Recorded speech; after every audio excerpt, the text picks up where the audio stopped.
विरोध किया है। और मुझे लगता है कि प्रोसीडिंग का हिस्सा होना चाहिए, इनको समाज के सामने एक्सपोज करना चाहिए। अपने बच्चों को ये लोग पढ़ाएंगे इंग्लिश स्कूलों में, और दूसरे के बच्चे के लिए अगर वो सुविधा सरकार देना चाहते हो, कहते नहीं उर्दू पढ़ाओ इसको, यानी उसको मौलवी बनाना चाहते हैं, कठमुल्ला बन के उड़ते इसको ले जाना चाहते हैं। ये नहीं चल सकता है। सुना आपने, भाषा कैसी है, लहजा कैसा है, अंदाज कैसा है।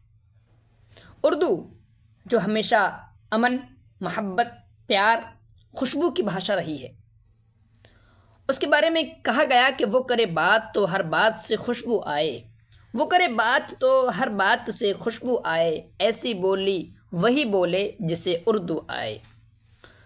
जो लोग प्रेम के, प्यार के, मोहब्बत के, उल्फत के दुश्मन हैं, वो हमेशा उर्दू को मिटाने की कोशिशें करते रहे हैं। जिन्हें प्यार मिला नहीं या जो प्यार जानते नहीं, वो हमेशा उर्दू को निशाना बनाते रहे हैं। किसी शायर ने कहा था कि उर्दू को हम एक रोज़ मिटा देंगे जहाँ से, उर्दू को हम एक रोज़ मिटा देंगे जहाँ से, ये बात भी कमबख्त ने उर्दू में कही है। लेकिन विधानसभा में जो उर्दू को लेकर टारगेट किया गया, ये सिर्फ उर्दू को नहीं, उर्दू को आड़ बनाकर ये निशाना कहीं और साधा गया, टारगेट पर कोई और था। दोस्तों, यूपी की विधानसभा में वो सब कुछ हुआ जिसकी उम्मीद किसी भी सभ्य इंसान को बिल्कुल भी नहीं हो सकती। प्रदेश के मुख्यमंत्री उर्दू की आड़ में मुसलमानों को सीधे तौर पर कठमुल्ला कहकर संबोधित करते हैं और विधानसभा स्पीकर हंसते हुए इसको सुनते हुए खामोश रहते हैं। मामला यह हुआ था कि विधानसभा में हिंदी के साथ अंग्रेजी ज़बान को भी शामिल करने की बात हो रही थी, जिस पर नेता प्रतिपक्ष ने अपना विरोध दर्ज करवाते हुए कहा कि वो इंग्लिश के पक्ष में बिल्कुल भी नहीं। अगर ज़बान की बात है, भाषा की बात है, तो यूपी की जो ऑफिशियल लैंग्वेज है, आधिकारिक भाषा है, जो दफ्तरी ज़बान है उर्दू, इसको भी शामिल किया जाना चाहिए। बस इतना सुनते ही सूबे के मुखिया योगी भड़क गए। उन्होंने समाजवादी पार्टी के तमाम नेताओं को तंज करते हुए कहा कि समाजवादियों का चरित्र दोहरा हो चुका है। ये अपने बच्चों को पढ़ाएंगे इंग्लिश स्कूल में और दूसरों के बच्चों के लिए कहेंगे उर्दू पढ़ाओ। उसको मौलवी बनाना चाहते हैं, कठमुल्लापन की ओर देश को ले जाना चाहते हैं। ये नहीं चल सकता है। जो मुख्यमंत्री विधानसभा में उर्दू के नाम पर इतना भड़क रहे हैं, क्या वो भूल गए कि उत्तर प्रदेश की आधिकारिक भाषाएं सिर्फ दो, हिंदी और उर्दू हैं? इनके अलावा क्षेत्रीय भाषाओं में अवधी, भोजपुरी, बुंदेली, ब्रज भाषा वगैरह शामिल हैं, जो सूबे के मुख्तलिफ इलाकों में बड़े पैमाने पर लोगों के ज़रिए बोली जाती हैं। यहाँ पर सबसे बड़ा सवाल तो ये है कि क्या उर्दू लैंग्वेज, उर्दू ज़बान सिर्फ मुसलमानों की ही है? कि तकरार से तो यही लग रहा है कि सांप्रदायिक राजनीति की धुरी बन चुकी भाजपा तो शायद उर्दू को केवल मुसलमानों तक सीमित करना चाहती है। सोचिए, जिस भाजपा की तरफ से योगी आदित्यनाथ यूपी के मुख्यमंत्री हैं, उसी प्रदेश के साबिक वजीर आला और उनकी पार्टी के बड़े नेता राजनाथ सिंह खुले मंच से स्वीकार कर चुके हैं कि उनको पढ़ाने वाले एक मौलवी साहब ही थे, जिनको याद करके वो स्टेज पर भावुक भी हो गए थे।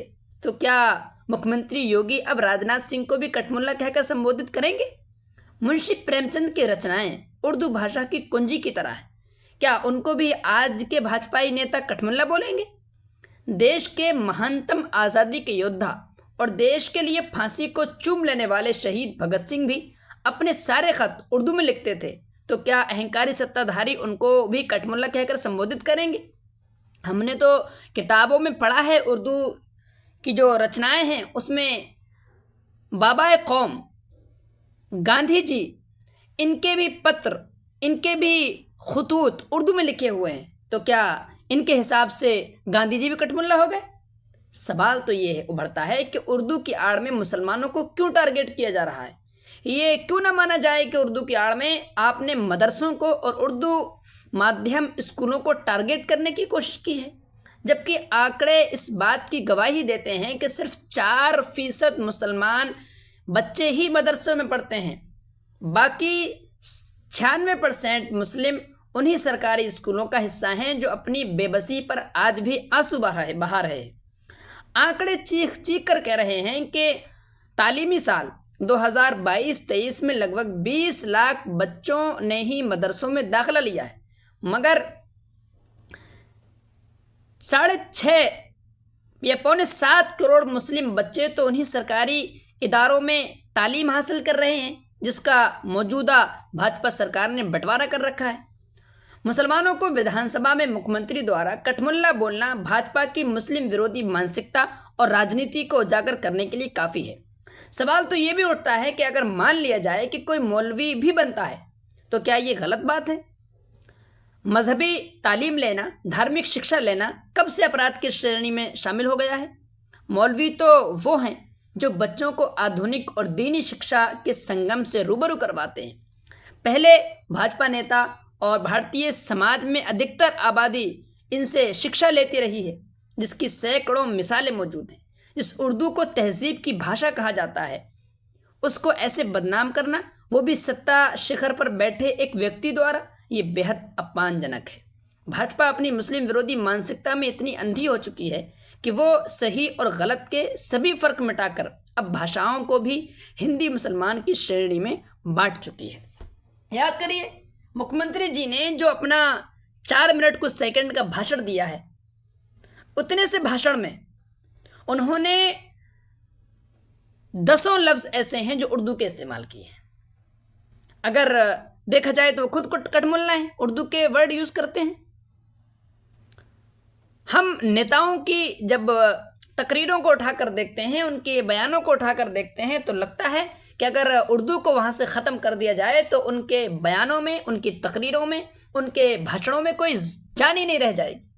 बल्कि अगर उर्दू भाषा को अलग कर दिया जाए तो बहुत बड़ी संस्कृति हमारी दम तोड़ जाएगी। ये उर्दू मुसलमानों की ज़बान नहीं है, ये उर्दू हिंदुस्तानियों की ज़बान है, भारतीयों की ज़बान है, इंडियंस की ज़बान है। किस शायर ने कहा था, क्यों मुझको बनाते हो ताज्जुब का निशाना, मैंने खुद को कभी मुसलमान नहीं माना, देखा था कभी मैंने भी खुशियों का ज़माना, अपने ही वतन में हूँ मगर आज अकेली, उर्दू है मेरा नाम, मैं हूँ खुसरू की पहेली। और कहा था लता हया ने, यहीं की बेटियां दोनों यहीं पे जन्म पाया है, सियासत ने इन्हें क्यों हिंदू और मुस्लिम बनाया है। यहीं पर पली बड़ी हैं। जिस तरह हिंदी ने जन्म यहाँ पर लिया है, इसी तरह उर्दू भी यहीं पर जन्मी है। यहीं के लोगों को प्रेम बांटा है उर्दू ने, यहीं के लोगों के अंदर एकता पैदा की है उर्दू ने। और उर्दू एक भाषा है, और भाषा अपने विचारों को व्यक्त करने का, अपने विचारों को प्रकट करने का एक माध्यम मात्र होती है।